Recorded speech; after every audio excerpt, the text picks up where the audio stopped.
This broadcast is brought to you by Colby Brooks with Century 21 Right Pace Real Estate and buyfrombrooks.com. Let Colby Brooks handle all of your real estate needs.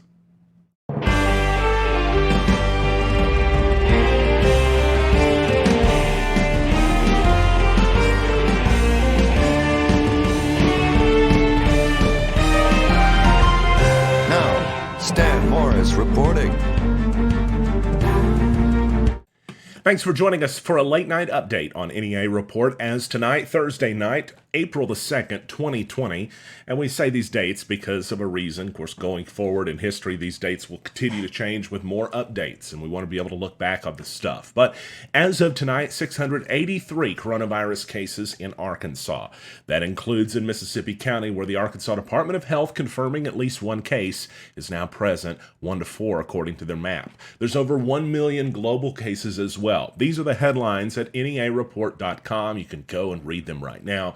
We want to tell you also in today's update, we found out that Sharp County had its first positive, with 1 to 4 positives being added to the map, according to the Arkansas Department of Health. Tonight's numbers are as of 8:10 p.m. As we mentioned, 683 confirmed cases with 12 deaths, 50 recoveries, several more recovering. The total tested, almost just under 9,000 tested in Arkansas. This morning's numbers showed 12 confirmed cases in Craighead County, but tonight the number's 13. It's notable because those numbers were 13 on Wednesday night as well. So somehow they dropped one early this morning and then went back up again one tonight. We don't know why, if that is.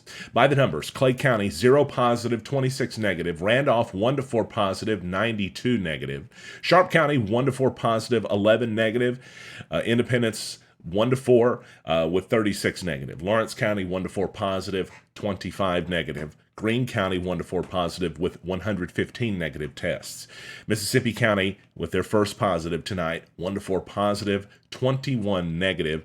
As we mentioned, Craighead County, 13 with 135 negative. Poinsett, 5 positive, 20 negative. No confirmed cases in Jackson County, 8 negative tests there. And Crittenden County with 32 positive, but a whopping 193 negative tests. They are closer to Shelby County, where there has been an absolute outbreak over there. In fact, I'll take a look at the latest numbers from Johns Hopkins here if I can, because I want to tell you what those are like.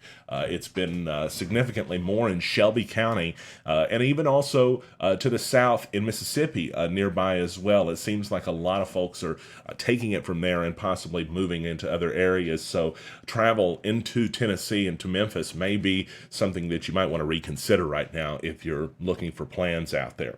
So while that's loading up, I want to let you know that the United States stands at about 244,000 cases right now, as of this update at least.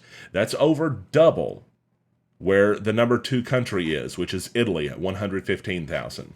Spain at 112,000, Germany at 84,000, China at 82,000, if they're telling the truth this time. There's questions about that, right?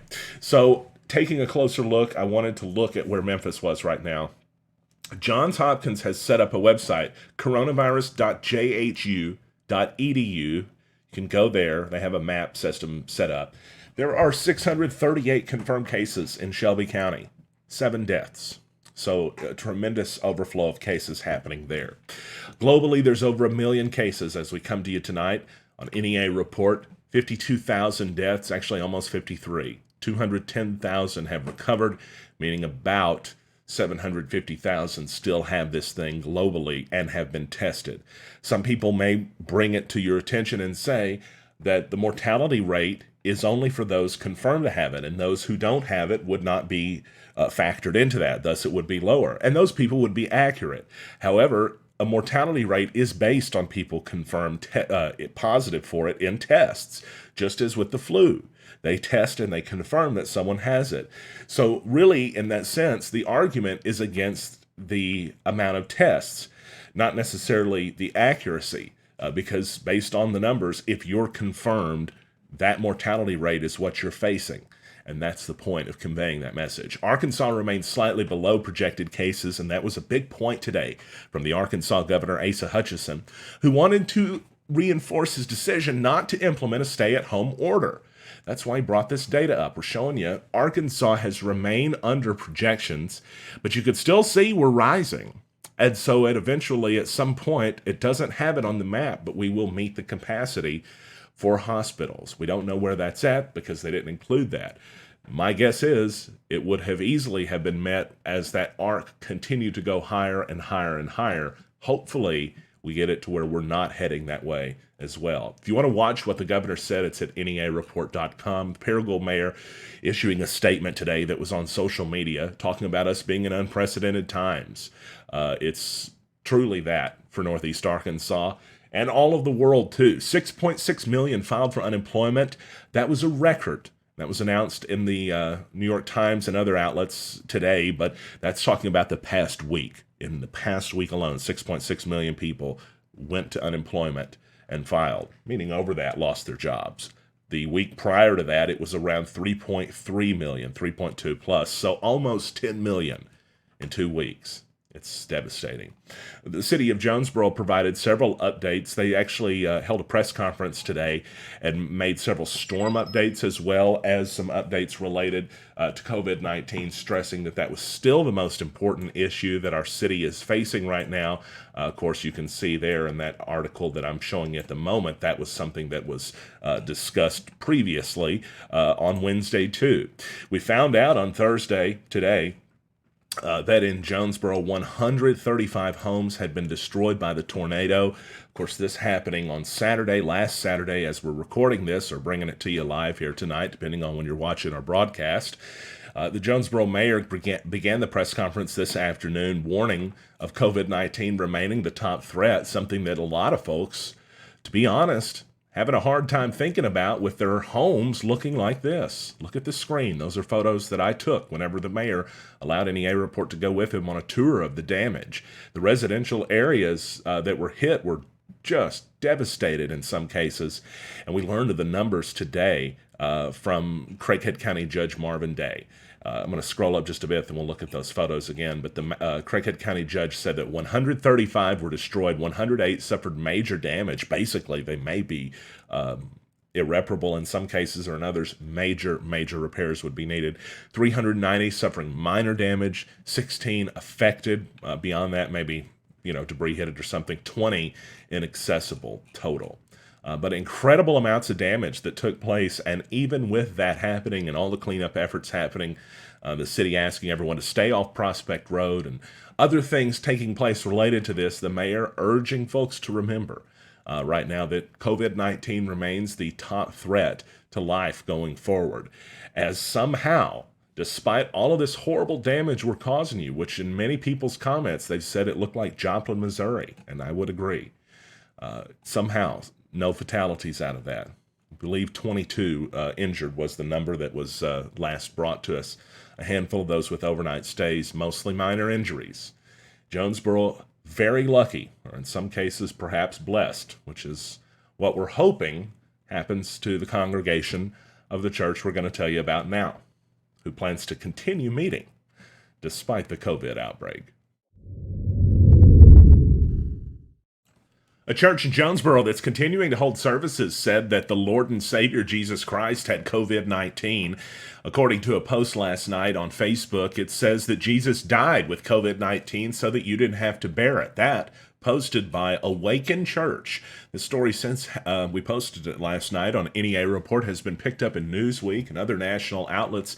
It's also been picked up without credit to us by THV and some others. But anyway, the Awaken Church posted the first death of COVID-19 actually happened 2,000 years ago, citing 2 Corinthians 5 and 21, but I really wanted to say 2 Corinthians. I just figured people wouldn't get the joke.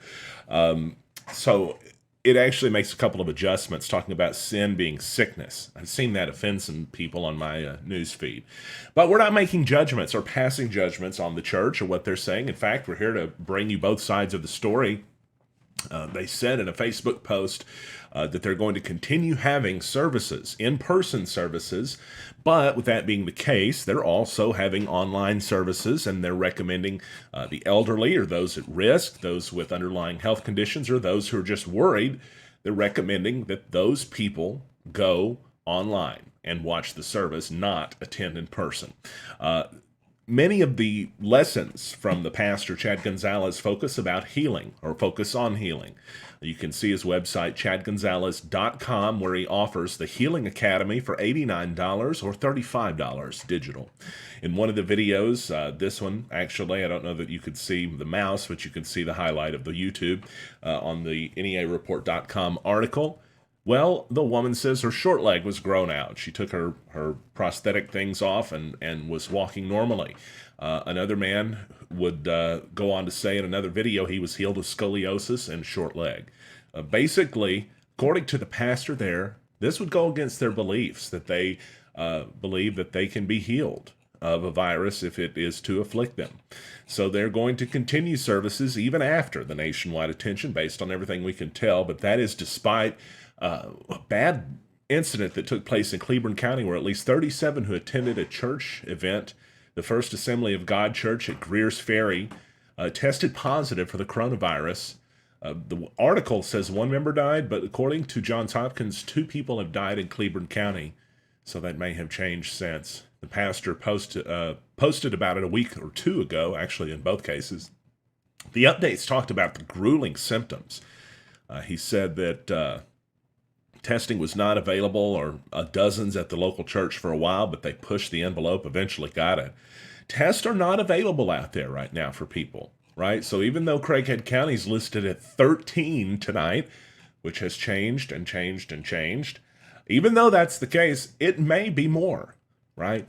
It almost certainly is more, because there's only been a set number of people tested in the county, as we've talked about.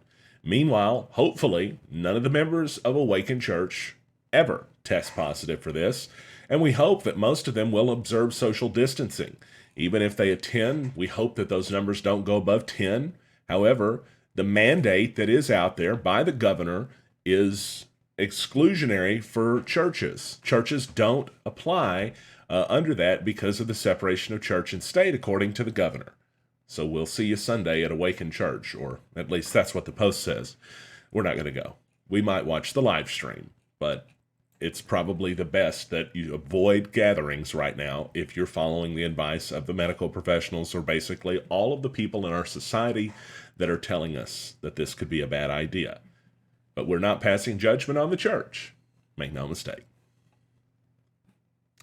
We appreciate you for joining us tonight on NEA Report. A lot of good comments and a lot of nice folks, our supporters as well in chat. We really do appreciate them. If you think we did an okay job, liking, sharing right now, just hitting those buttons means a lot. It helps our business out a ton. Become a supporter, 99 cents a month, and we give you exclusive content. Nobody else gets this stuff. So it's a lot of fun there as well. Let's see. I was just going through chat, and I saw one person that said they are totally passing judgment, and that is your prerogative, but we want you to know that we're not. We're just telling you what's happening here in the news and the facts.